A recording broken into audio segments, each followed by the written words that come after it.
तो वक्रता त्रिज्या और फोकस दूरी में संबंध r इक्वल टू 2f या f इक्वल टू r/2 को दर्शाने के लिए इस तरह का चित्र आपके सामने बनाया गया है।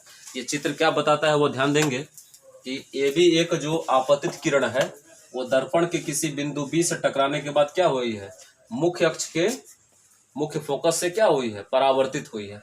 एक AB जो किरण है वो इस परावर्तक तल के बिंदु B से टकराने के बाद क्या हुई है, परावर्तित हुई है। और किस बिंदु से होकर गई है, मुख्य फोकस से होकर गई है। तो मान लेंगे ये जो कोण मिल रहा है ABD जो कोण मिल रहा है, इसके बीच में एक अभिलंब हमने क्या खींचा है, BC हमने एक अभिलंब खींच दिया है। इसका नाम पूरा दे सकते हैं, चाहे आप मान लीजिए बिंदु E दे दीजिए यहाँ तक। यहाँ ABD के लिए जो BE है वो क्या है, अभिलंब है, जो किससे होकर जा रहा है, वक्रता केंद्र से होकर जा रहा है। अगर यह परावर्तन क्रिया है तो परावर्तन क्रिया में आप जानते हैं नियमानुसार कि यदि यह I वाला कोण या आपतन कोण है और यह R वाला कोण परावर्तन कोण है, तो आप जानते हैं दर्पण के परावर्तन के प्रथम नियम से कि आपतन कोण और परावर्तन कोण क्या होते हैं, आपस में बराबर होते हैं। अगर यह प्रमेय इस चित्र पर लगाएं तो क्या होगा, क्या लिखेंगे आप, चूंकि हम क्या करते हैं, जानते हैं। क्या आप जानते हो किसके नियम से, परावर्तन के प्रथम नियम से, द्वितीय नियम से। हाँ गर्मी है मतलब कुछ भी बोल सकते हो, कोई दिक्कत नहीं। द्वितीय नियम से क्या लिख सकते हैं आप, I बराबर क्या होगा, R। आपतन कोण किसके बराबर होगा, परावर्तन कोण के।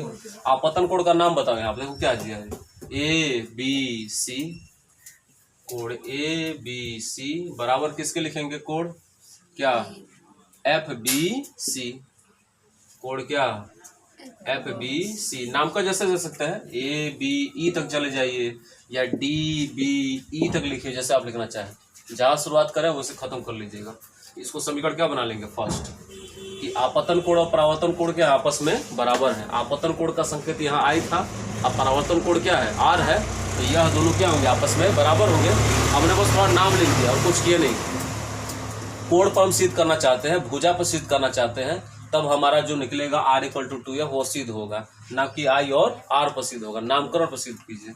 क्या कोण ABC और कोण FBC क्या आपस में बराबर होगा, किसके नियम से, परावर्तन के द्वितीय नियम से। अब आइए इसी प्रकार चित्र पुनः ध्यान देंगे, एक चीज और देखेंगे कि कोण AB जो C है, कोण AB जो C है, यह वाला कोण क्या इस कोण से एकांतर कोण बना रहा है। एकांतर पढ़े होंगे आप लोग ना क्लास 9th में, कि जब किसी दो समांतर रेखाओं को तेरे करके काटती है तो एकांतर कोण कहाँ बनता है, यहाँ तिरछा तिरछा जी।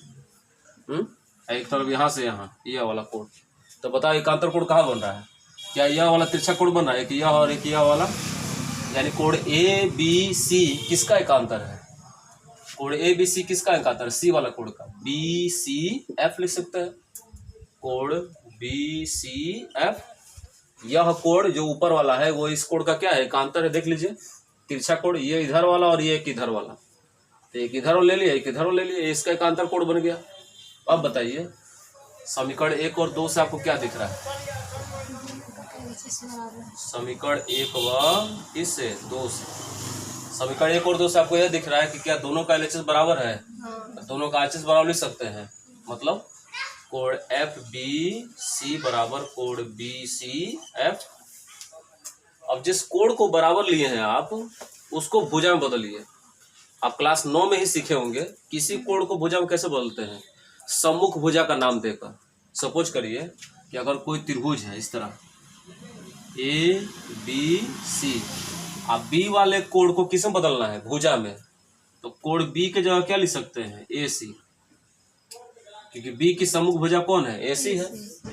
अगर कोण C को भुजा बदलना हो तो C की सम्मुख भुजा कौन होती है, AB होती है। अगर कोण A को चेंज करना हो भुजा में तो कोण A की सम्मुख भुजा कौन होती है, BC होती है। इस तरह आइए देखिए इस कोण के सम्मुख भुजा का नामकरण किस प्रकार लिखेंगे, कोण FBC, कहाँ कोण है, कोण FBC।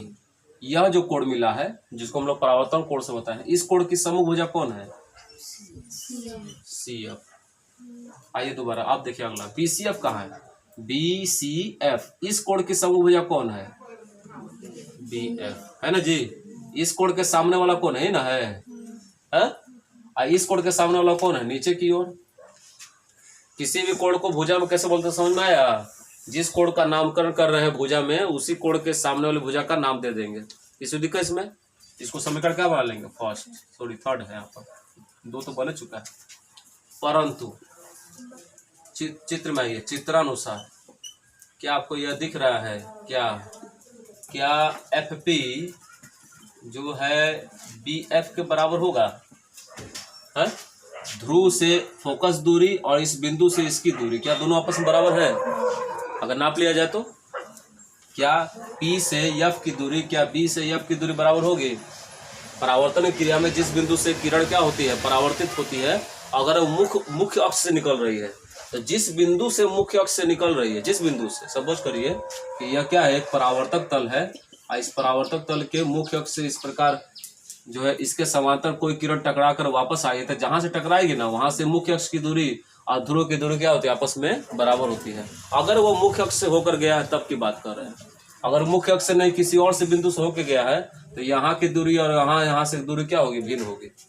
अगर वह मुख्य अक्ष से होकर गया है तो उसके बीच की दूरी क्या होगी? आपस में बराबर होगी। क्या एफ पी से बी एफ की दूरी बराबर लिख सकते हैं? अब इसको थोड़ा घुमा कर लिख दीजिए, समीकरण क्या बन जाएगा? 4। चलिए बताइए, अब समीकरण 3 और 4 से क्या दिख रहा है आपको? समीकरण 3 और 4 से कुछ दिखा? इस बार कोई पक्ष बराबर है क्या? आरएचएस बराबर है क्या? तो एलएचएस बराबर लिख सकते हैं। समीकरण किस से? 3 तथा 4 से। थोड़ा रंगीन कर दिया जाए। चलिए आइए देखिए, तो थोड़ा काले कलम का प्रयोग करें, नीला काफी लिख दिया हम लोगों ने। चलिए जी, आरएचएस बराबर तो एलएचएस बराबर, मतलब सीएफ बराबर क्या? एफपी। अब हमारा आधा से अधिक काम खत्म हो गया। अब क्या करेंगे? सिद्ध करने के लिए दोनों पक्षों में एफपी क्या कर दीजिए? जोड़ दीजिए। इसको हम लोग पर्यायी विधि बोलते हैं गणित करने जी। गणित अगर सही तरीके से हल ना रहा तो क्या करते हैं? पर्यायी विधि। पर्यायी विधि समझते हैं ना? मतलब कुछ ऐसा विधि जिससे क्वेश्चन क्या हो जाए? हल हो जाए। जबरदस्ती हल करते हैं नहीं। गणित बोलता है जबरदस्ती हल कर रहे हो तो संतुलन बना के हल करो। कभी कभी क्या करते हैं हम लोग, सवाल को बनाने के लिए कुछ पद अलग से जोड़ते हैं, तो गणित कहता है जितना जोड़े हो ना उतना घटा भी लो। एक तरह का कर्जा वाला आदमी है, कहते हैं जितना कर्जा चाहिए ले लो, कोई दिक्कत नहीं, जितना पैसा सूदी पे चाहिए, ब्याज पे चाहिए, सब ले लो, लेकिन उसके जगह पर कोई चीज़ क्या करिए? गिरवी रखिए। फिल्म देखते हो तुम लोग जी, कैसे सेठ जी लोग गिरवी रखाते हैं? वो हर फिल्मों में ऐसा होता है। अगर किसी हीरो की माँ अगर कंगन रख दी है तो हीरो तो लेगा ही लास्ट में, अब डाकू बन के ले चाहे अमीर बन के ले। लेकिन जानते हो अक्सर फिल्म तुम देखना ना, वो फिल्म में जो हीरो होता है ना, वो जरूर स्मगलिंग करता है निश्चित रूप से। अगर किसी सेठ ने उसकी माँ का कंगन गिरवी रख लिया हो, या पिताजी ने खेत गिरवी रख लिया हो, जैसे कि कोई फिल्म तुम लोग देखना बढ़िया से, जय विक्रांता में है, संजय दत्त है, उसमें तुम लोग देख लेना, ठीक है ना? है ना? उसे पिताजी के होना ही होना है, गिरवी रखा तब ना फिल्म आगे बढ़ेगा। तब वो कहेगा हमारे पिता को तुमने जो जानबूझकर तुमने धोखे से जमीन हथिया लिया, अब मैं तुमसे बदला लूंगा। तो बदला लेगा तब ना फिल्म 3.5 घंटा चलेगा। बदला लेगा तो कौन सी करेगा? अगर सेठ जी अच्छे होते तो फिल्म 3.5 घंटा बनवे नहीं करता है। और सेठ जी कैसे होते मालूम है ना? तूंद निकलने रहेंगे और चश्मा पहले रहेंगे, और उनका एक ही काम है दूसरों को धोखा देकर क्या करना? लूटना। देंगे 200 रुपया और लिख देंगे हिसाब पर कितना? 2000। तो ऐसे खड़ा बिल आ जाएगा क्योंकि अंगूठा बगल में है। आप और सेठ जी को क्या करना है? ये को जीरो बढ़ाना है। अनपढ़ आदमी क्या समझेगा? अनपढ़ आदमी का महाराज जो सब तो सही है, सब खेत ले जाएगा। देखो जी, हम लोग क्या करेंगे? दोनों पक्षों में एफ पी क्या कर देंगे? जोड़ देंगे। चलो, C F plus F P बराबर F P plus F P. चलिए क्या लाभ मिला? सी एफ और एफ पी को जोड़ेंगे, चित्र में किसको मिलेगा? देखो, सी एफ और एफ पी जोड़ देंगे। यहाँ यह भुजा और यह भुजा दोनों जोड़ देंगे। किसके बराबर होगा जी? सी पी के बराबर होगा। बोलिए, दो छोटी भुजाओं का योग किसके बराबर होगा? बड़ी भुजा के बराबर होगा चित्र में। और बताओ एफ पी कितना होगा? 2FP। चित्र में हल करिए। सी एफ का नाम क्या है? सी पी का नाम क्या है? आर मीन्स क्या? वक्रता त्रिज्या। क्या केंद्र, वक्रता केंद्र से ध्रुव के बीच की दूरी वक्रता त्रिज्या कहलाती है। इसे क्या कहेंगे? आर। 2 इंटू एफ पी क्या, एफ पी मतलब मुख्य फोकस से ध्रुव के बीच की दूरी क्या कहलाती है, फोकस दूरी, इसको क्या कहते हैं, एफ। आर इक्वल टू क्या मिल गया, 2f। यहाँ से एक और सूत्र निकाल लीजिएगा, या एफ इक्वल टू क्या, r/2। ये दोनों सिद्ध हो गया आसानी से कि हाँ अब हम कह सकते हैं कि वक्रता त्रिज्या फोकस दूरी का दुगना होता है और फोकस दूरी वक्रता त्रिज्या की आधी होती है। इस तरह आप लोग निगमन करेंगे बढ़िया से। किसी को दिक्कत है?